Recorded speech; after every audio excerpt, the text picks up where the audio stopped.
ভারতের এমন এক দুর্গ যেখানে সূর্য ডোবার পর প্রবেশ করা আইনত নিষিদ্ধ। কেন জানেন?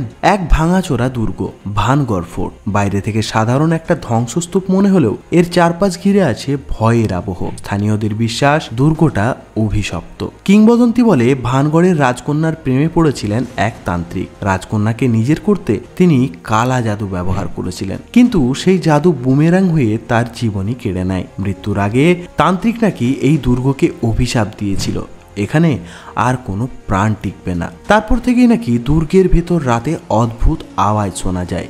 অনেকে দাবি করেন ভেতরে ঢুকলেই অদৃশ্য শক্তি টেনে নিয়ে যায়, আর ভোর পর্যন্ত আর কেউ ফিরে আসে না। সবচেয়ে আশ্চর্যের বিষয়, ভারত সরকার নিজে আইন করে দিয়েছে সূর্যাস্তের পর ভানগড়ে প্রবেশ সম্পূর্ণ নিষিদ্ধ।